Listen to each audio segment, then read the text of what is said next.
Muy buenas tardes, queridos espectadores de Lágrimas en la Lluvia, en esta tarde de domingo en la que estamos hablando de demogresca, de división social, en esta fase democrática de nuestra historia en la que se nos prometió que existiría una convivencia pacífica entre los españoles. En cambio, apreciamos que los signos de división, de conflictividad, son cada vez mayores y afectan desde lo más banal o accesorio hasta lo más esencial o fundamental para el funcionamiento de la vida política, social, etcétera, etcétera.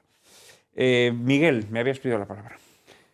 Bueno, yo he seguido con gran interés, como siempre, las evoluciones que han seguido Antonio García Trevijano y José Luis González Quirós. Y yo no estoy de acuerdo con José Luis, no voy a estar a la francesa, y estoy más de acuerdo con Antonio. Yo creo que para comprender el modo de operar de los poderes en nuestros días, no podemos prescindir del examen de sus causas recientes y remotas. Antonio es un especialista en aclarar de una manera contundente, además, las recientes, las próximas, y lo ha hecho. Yo alcanzo un alto grado de acuerdo con él, perteneciendo a escuelas distintas, pero alcanzo un gran acuerdo con el esquema general que sigue en la denuncia de unas causas próximas sin las cuales no se puede entender la situación presente. Ahora bien, yo me gustaría abordar unas causas más remotas, con las que posiblemente Antonio no esté de acuerdo en cambio, pero no me importa. Y son las siguientes.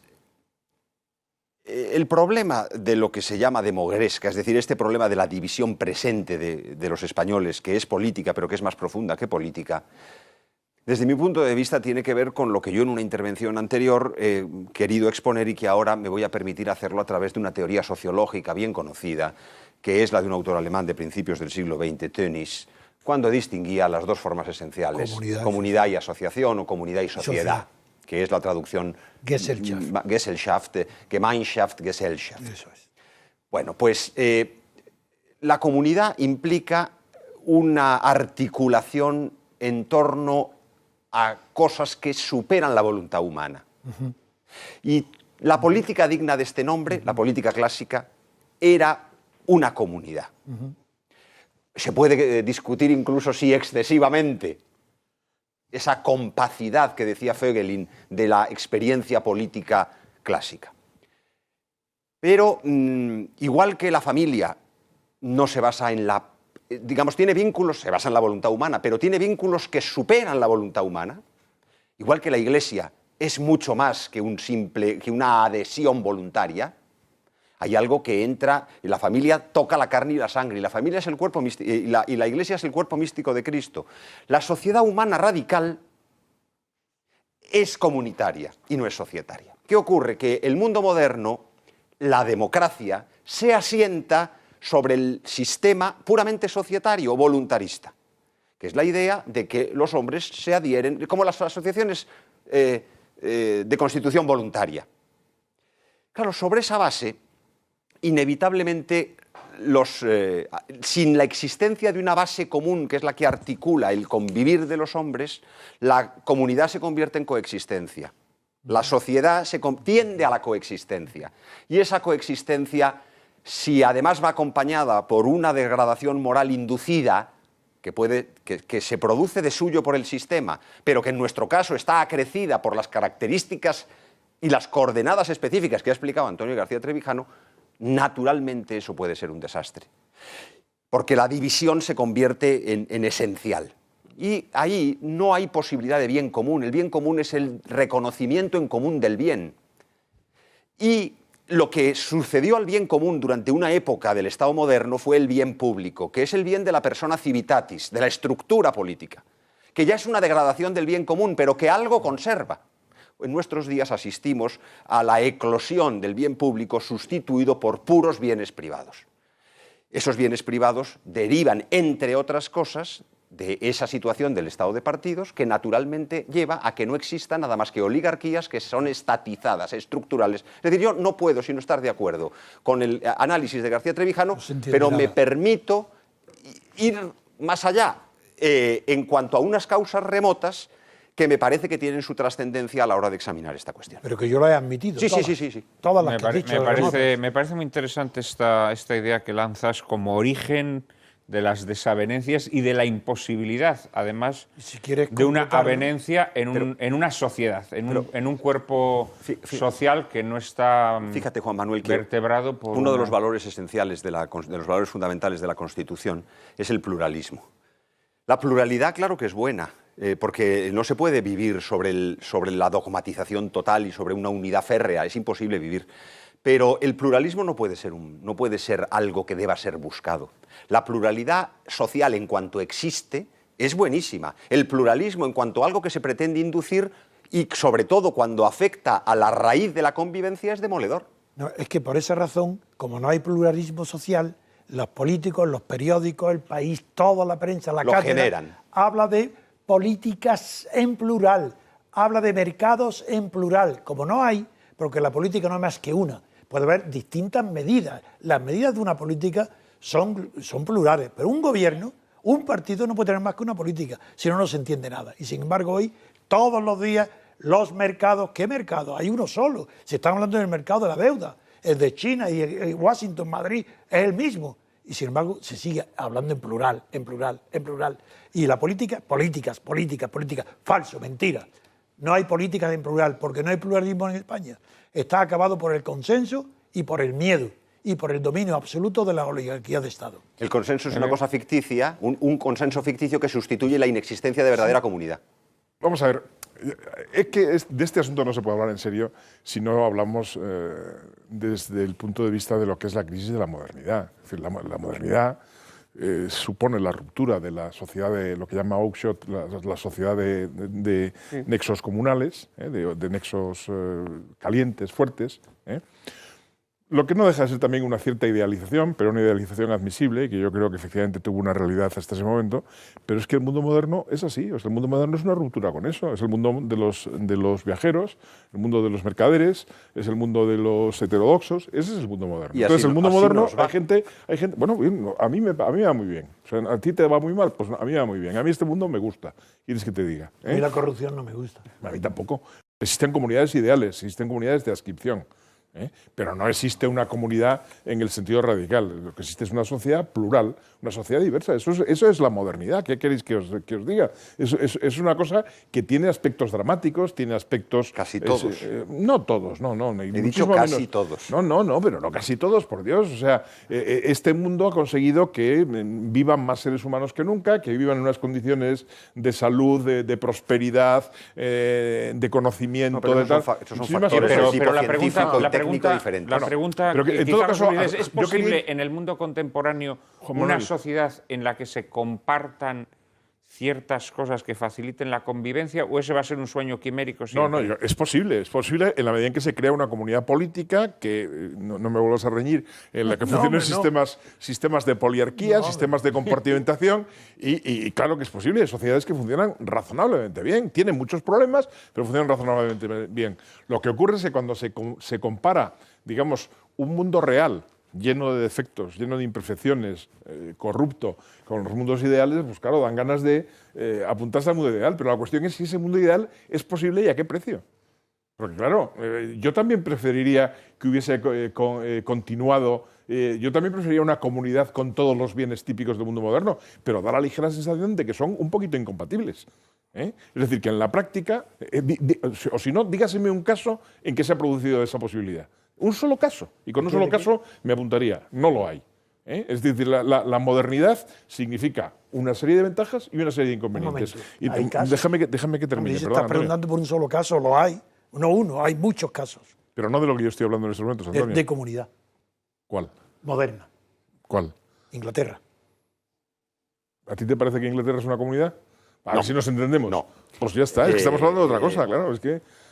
No es un Estado como los demás. No, pero apunta más hacia la comunidad, sin duda. Ya está, pues eso digo. Sin duda. Pero vamos, yo me apunto en ese caso. Lo que pasa es que Inglaterra hoy es el país que más destruido del mundo en los últimos decenios. Solamente España le sigue a la zaga muy cerca. Sí. Ahí habría que hacer un estudio sociológico muy interesante de la destrucción de Inglaterra en los últimos 20 años, 30 años.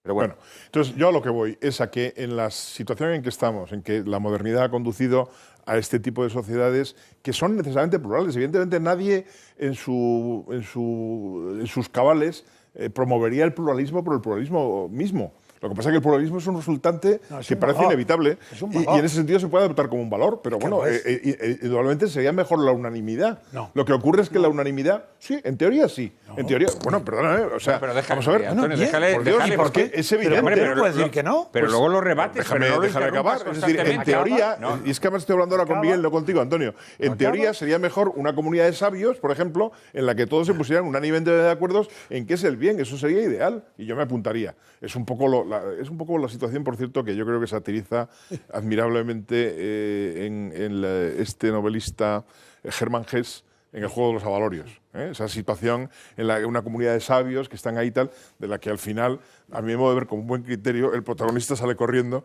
porque aquello humanamente... Pero yo creo que lo que Miguel dice es... No sé, si yo entiendo y que a mí no me parece utópico, es una sociedad política o una comunidad... reconociendo esta distinción que él ha establecido, una comunidad que se reconoce en una ley suprema de justicia que no está siendo cuestionada constantemente por mayorías. ¿no? Eso es en los Estados Unidos. Reconocer unas cuestiones, unas cuestiones... Sí, pero no es lo que está diciendo él. Esa sería una zona intermedia. Efectivamente, en Estados Unidos pasa eso. Nadie discute hoy en día la Constitución. Eso. No, sí se discute. No se discute. En la práctica no se discute. En Estados Unidos, pues... Políticamente no se discute. Y en Inglaterra tampoco. No, sí, pero en Estados Unidos no son comunidades en el sentido en que está hablando Miguel. Son sociedades, y además sociedades muy divididas. Sí. Y sociedades con unos procesos de decadencia moral gravísimos desde otro punto de vista. Es decir, que Miguel está defendiendo una idealización que es la que yo digo que en teoría sería maravillosa, pero algo tiene la especie humana, algo tiene la humanidad histórica que hace que eso no haya sido nunca real. Entonces, lo puedes considerar como un gran proceso de decadencia. Te pones en plan Donoso Cortés. Perfecto, pues es una cosa que está muy bien para escribir libros y para entender tal. Pero claro, es que da la casualidad de que el mundo parece ir por otra parte. No, para escribir libros y para contribuir también a entender las pendientes. Estoy simplificando, Miguel. Que es muy bueno en teoría. Y hay teóricos políticos de la estela Voegelin que has citado y otra mucha gente. Pero resulta que es que las sociedades, quizá llevadas de un instinto tanático, ¿no? De una especie de a lo mejor incluso, si uno se pone teológico, pues caminando hacia el fin de los tiempos, ¿no? Pero ese sería en todo caso otro lenguaje. Desde el punto de vista político, las sociedades plurales democráticas son posibles. Y no hay que confundir ese hecho, que a mí me parece un hecho cierto, con el hecho de que aquí tengamos una sociedad democrática que es más bien una caricatura de una sociedad democrática. Es que yo creo que tiene razón Juan Manuel cuando plantea este debate sobre la demogresca, no sobre la democracia, sobre la demogresca. Vamos a ver, yo que soy marxista de Groucho Marx. Groucho Marx decía que hay sociedades y hay individuos que caminan de la pobreza absoluta a la nada ideológica. Y esto es lo que está sucediendo aquí. Pero está sucediendo por arriba y está sucediendo por abajo. Uno de los espectáculos más infames que han sucedido en la historia de Europa Occidental estos últimos años se produjo hace unos días con la final de la Copa del Rey de baloncesto. Se ha insistido mucho en que se silbó al rey, en que se silbó al himno nacional. Bueno, eso son cosas menores. Cuando los chavalines del Real Madrid, que tienen 13 años, bajaron al campo, chavales de 13 años, bajaron a la cancha a recoger el título que habían ganado la Copa Infantil de baloncesto, hubo una pitada ensordecedora. Es decir, allí hubo 15.000 personas que silbaron a unos muchachos de 12 años y que les insultaron gravísimamente, y que no les agredieron, pues absolutamente de milagro. Unos chavales que su delito es defender, empezar a jugar al deporte desde el Real Madrid. Y fueron absolutamente violentados. Y escuchar las cintas, se les llamó de todo, absolutamente de todo. Y la prueba de la corrupción moral que preside esta sociedad es que nadie les ha defendido. Al día siguiente, Cospedal y no sé cuántos políticos y no sé cuántos pensadores salieron armando un escándalo con que si se había silbado al rey y con que si se había silbado al himno nacional, y que había que sancionar y meter en la cárcel y perseguir a las personas que han silbado al rey y que han silbado el himno nacional. Y a nadie le ha importado absolutamente nada este episodio verdaderamente nazi, porque eso es un episodio absolutamente nazi. De acuerdo. Absolutamente nazi. Estoy de acuerdo. Yo he leído algún comentario sobre la degradación de esta sociedad es espectacular, porque aquí ya nadie defiende al débil, defiende al poderoso.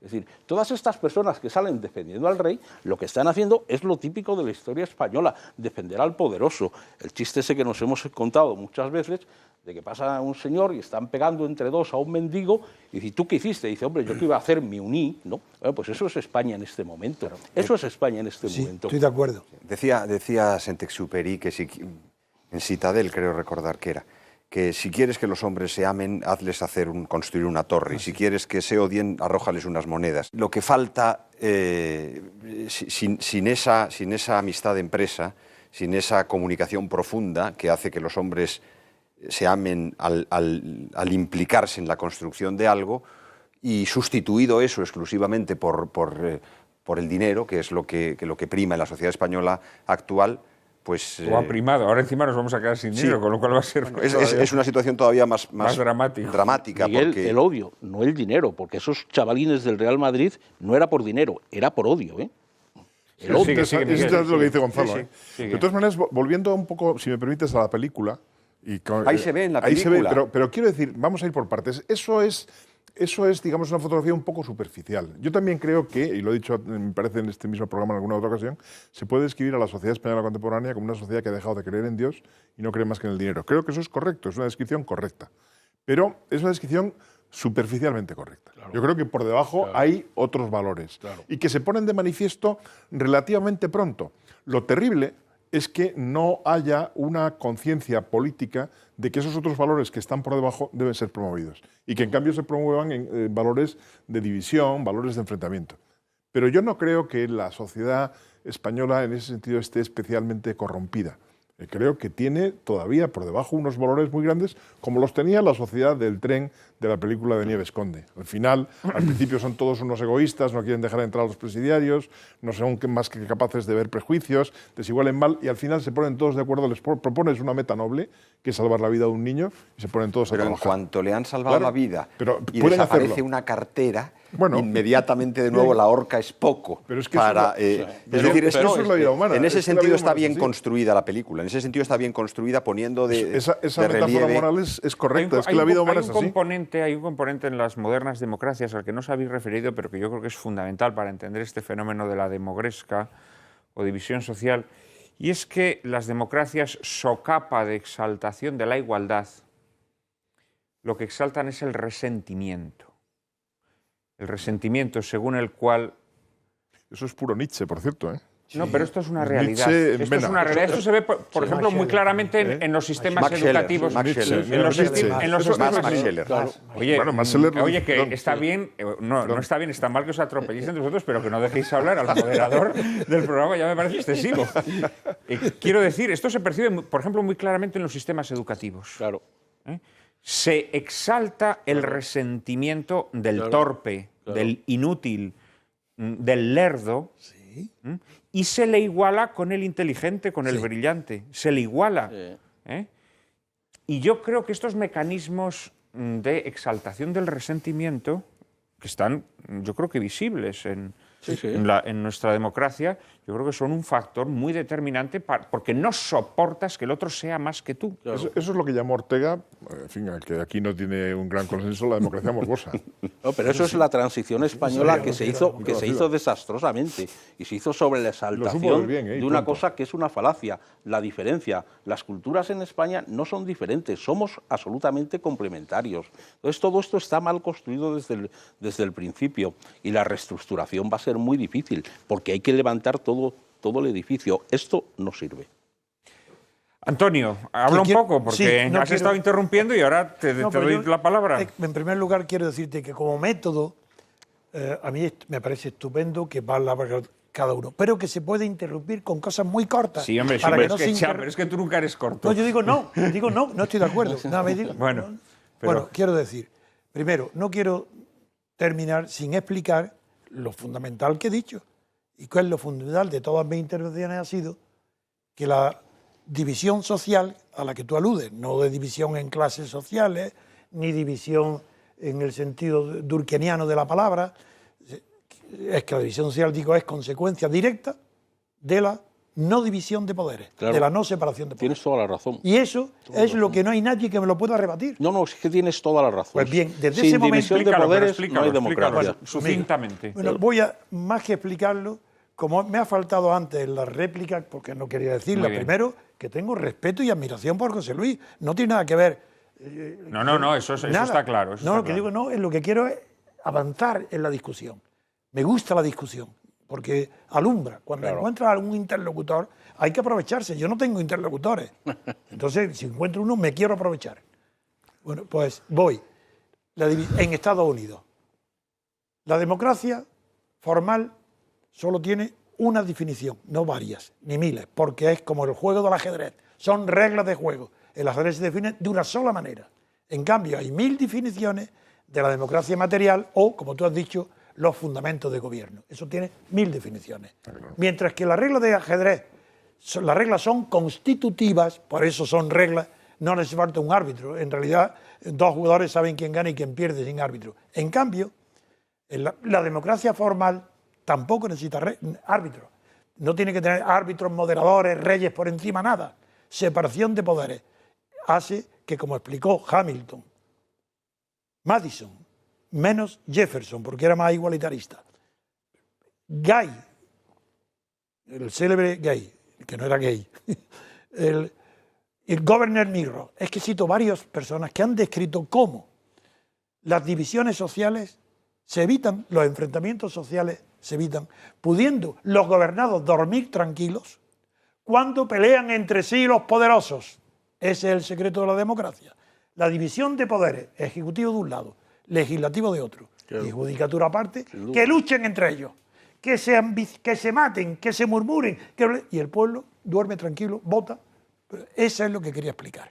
Que en España no hay democracia formal porque no hay reglas de juego. Las reglas de juego de la Constitución, eso es una tomadura de pelo.